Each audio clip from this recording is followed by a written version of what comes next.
नमस्कार दोस्तों, बुरी तरह फंस चुकी थी पंजाब की टीम, लेकिन ओपनर बल्लेबाज प्रिंस आर्या ने 39 गेंदों पर शतक जड़कर रचा इतिहास और अंत में शशांक सिंह और मार्को जॉनसन का आया तूफान और पंजाब की टीम पहुंची 200 रनों के पार। और फिर उसके बाद चेन्नई के दोनों ओपनर बल्लेबाजों का आया तूफान और फिर उसके बाद शिवम दुबे ने अंत में खेली ताबड़तोड़ पारी, लेकिन अंत में इस रोमांचक मुकाबले में इस टीम ने जीत हासिल की। तो क्या है आज पंजाब और चेन्नई के बीच मुकाबले का पूरा हाईलाइट्स बताएंगे दोस्तों आपको हमारी इस वीडियो में। लेकिन दोस्तों अगर आप MS धोनी के बहुत बड़े फैन है तो इस वीडियो को एक लाइक और चैनल को सब्सक्राइब कर लीजिएगा। वीडियो का लाइक टारगेट केवल 200 लाइक्स है।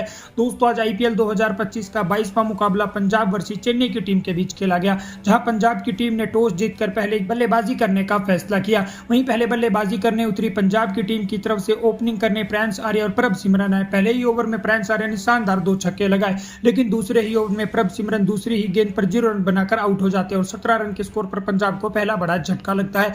फिर उसके बाद आर्या का साथ निभाने कप्तान श्रेयस अय्यर आते हैं और अय्यर भी आते ही एक शानदार छक्का लगाते हैं। दूसरे छोर पर प्रिंस आर्या ताबड़तोड़ अंदाज में चौके छक्के लगा रहे थे, लेकिन तभी खलील अहमद के ओवर में 9 रन के स्कोर पर श्रेयस अय्यर भी बोल्ड हो जाते हैं और 32 रन के स्कोर पर कप्तान के रूप में पंजाब को दूसरा बड़ा झटका लगता है। फिर उसके बाद प्रिंस आर्या का साथ निभाने मार्कस स्टोइनिस आते हैं, लेकिन ये पार्टनरशिप भी ज्यादा देर नहीं टिकती क्योंकि 4 रन के स्कोर पर स्टोइनिस भी खलील अहमद का शिकार हो जाते हैं और 54 रन के स्कोर पर पंजाब को तीसरा बड़ा झटका लगता है।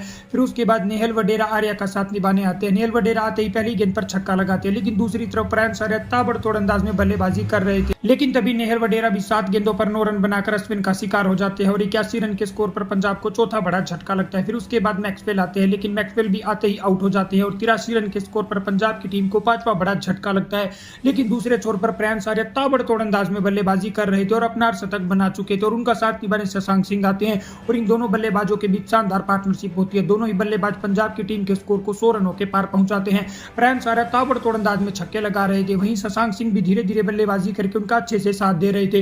दोनों ही बल्लेबाजों ने पंजाब की टीम के स्कोर को 150 रनों के पार पहुंचाया और 39 गेंदों पर प्रिंस आर्या ने शानदार अपना शतक पूरा किया, लेकिन शतक लगाने के बाद वो नूर अहमद की गेंद पर 103 रन बनाकर बाउंड्री पर आउट हो जाते हैं और 154 रन के स्कोर पर पंजाब को छठा बड़ा झटका लगता है। अब यहां से लगभग 6 ओवर का गेम बचा था और शशांक सिंह का साथ निभाने मार्को जॉनसन आते हैं और इन दोनों के बीच शानदार पार्टनरशिप होती है। मार्को जॉनसन ताबड़तोड़ अंदाज में 2 चौके और 2 छक्के लगाते हैं और अंत में शशांक सिंह भी आखिरी गेंद पर चौका लगाकर अपना शतक पूरा करते हैं और दोनों ही बल्लेबाज पंजाब की टीम के स्कोर को 20 ओवर में 219 रन 6 विकेट के नुकसान तक पहुंचाते हैं और जवाब में 220 रनों के लक्ष्य का पीछा करने उतरी चेन्नई की तरफ से सचिन रविंद्र और कॉनवे पारी की शुरुआत करते हैं। दोनों ही बल्लेबाज चेन्नई की टीम को काफी अच्छी शुरुआत देते हैं। हालांकि दोनों बल्लेबाज थोड़ी सी धीमी बल्लेबाजी कर रहे थे, लेकिन पावर प्ले में दोनों ही बल्लेबाजों ने काफी संभल कर बल्लेबाजी की।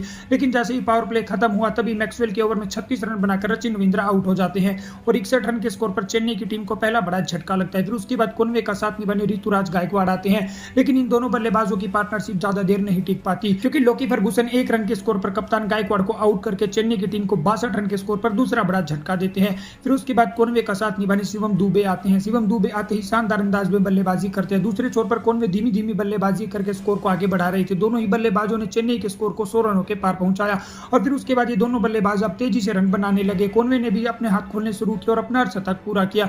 वहीं दूसरी तरफ शिवम दुबे भी ताबड़तोड़ अंदाज में बल्लेबाजी कर रहे थे और आखिरी 30 गेंदों पर चेन्नई की टीम को जीत के लिए 75 रनों की जरूरत थी, लेकिन तभी तेजी से खेलने के चक्र में लोकी फर्गुसन की गेंद पर 42 रन बनाकर शिवम दुबे बोल्ड हो जाते हैं और 151 रन के स्कोर पर चेन्नई को तीसरा बड़ा झटका लगता है। फिर उसके बाद कॉनवे का साथ निभाने MS धोनी आते हैं। अब यहां से चेन्नई की टीम को 24 गेंदों पर जीत के लिए 68 रनों की जरूरत, लेकिन फिर उसके बाद कॉनवे 69 रन के स्कोर पर रिटायर आउट हो जाते हैं और फिर उसके बाद धोनी का साथ निभाने जडेजा आते हैं, लेकिन MS धोनी 18वें ओवर की 2 गेंदों पर 2 छक्के लगाकर इस मुकाबले में चेन्नई की टीम की थोड़ी सी जीत की उम्मीदों को जिंदा करते हैं। अब आखिरी 12 गेंदों पर चेन्नई की टीम को जीत के लिए 43 रनों की जरूरत थी, लेकिन 19वें ओवर में अर्शदीप सिंह ने शानदार गेंदबाजी की। अब 7 गेंदों पर चेन्नई की टीम को जीत के लिए 29 रनों की जरूरत थी और धोनी 10 गेंदों पर 26 रन बनाकर खेल रहे थे, लेकिन आखिरी ओवर में पंजाब की टीम ने इस रोमांचक मुकाबले में चेन्नई की टीम को हरा दिया और इसी के साथ चेन्नई की टीम 4 मुकाबले अपने हार चुकी है। तो दोस्तों ऐसे ही क्रिकेट से जुड़ी सभी ताजा खबरों के लिए चैनल को सब्सक्राइब कर लीजिएगा।